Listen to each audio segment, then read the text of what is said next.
Oke, assalamualaikum warahmatullahi wabarakatuh. Perkenalkan, nama saya Alvar Sindiza dari Prodi Teknik Informatika dengan IPM 140 2024-08. Dan di sini saya akan menjelaskan tentang Java Semapur. Oke, pertama-tama kita import kelas Semapur dari package javautil.concurrent.semapur. Di baris ini kita membuat statik Semapur dengan parameter 4. Angka 4 ini adalah jumlah permit atau izin yang tersedia. Selanjutnya kita membuat inner class myATMThread extend thread. Dan kemudian kita membuat konstruktor, dan di konstruktor ini kita menerima parameter name untuk memberi identitas pada setiap thread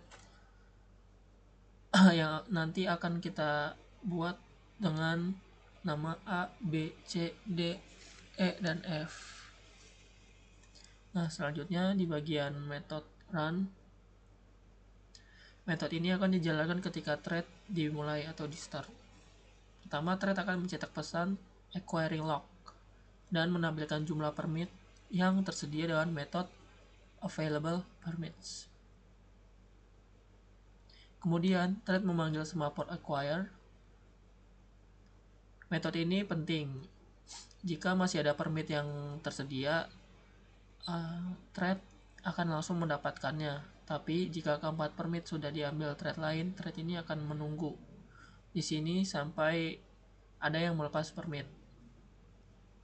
Setelah mendapat permit, thread melakukan 5 operasi. Operasi dalam loop. Setiap operasi memakan waktu 1 detik yang disimulasikan dengan thread sleep milis 1000 milis. Dan total waktu adalah 5 menit. Dan selanjutnya ada di block finally.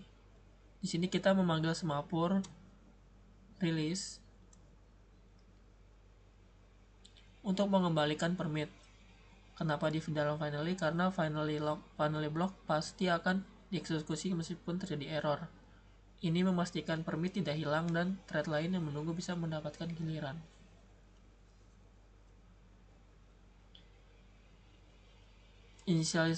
Inisialisasi semapur dimulai dengan 4 permit. Nah, saat acquired dipanggil jika permit lebih dari 0 kurang 1 permit, thread masuk. Jika permit sama dengan 0, thread masuk ke waiting queue. Selanjutnya saat release dipanggil tambah 1 permit.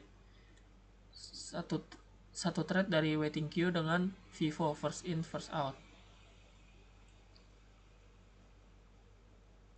Dan di metode main ini kita membuat 6 thread dengan nama A sampai F, lalu menjalankan semuanya dengan metode start.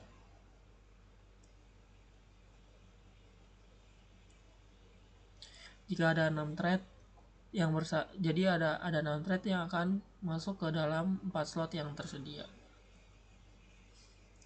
Dan sekarang kita lihat hasilnya. Ini setelah saya compile. Dan di sini di awal semapur mempunyai 4 permit.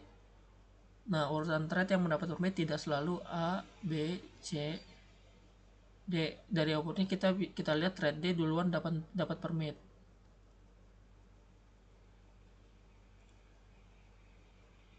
Kemudian B, lalu A dan C. Ini karena thread scheduling di OS bersifat non-deterministik, kita tidak bisa memastikan thread mana yang jalan duluan. Yang pasti adalah setelah 4 thread mendapat permit, thread E dan F harus menunggu karena permit sudah habis. Ini.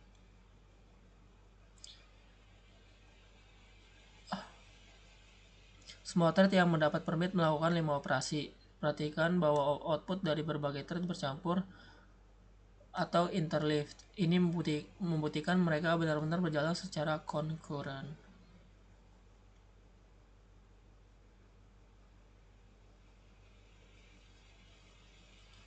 Dan ketika thread D selesai, dan memanggil release, permit dikembalikan, thread E yang sedang menunggu langsung mendapatkannya. Begitu juga dengan F setelah ada thread lain yang selesai diakses.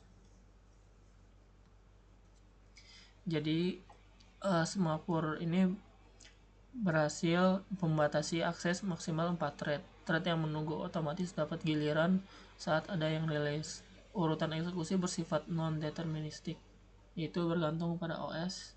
Output bisa interleave karena thread berjalan concurrent.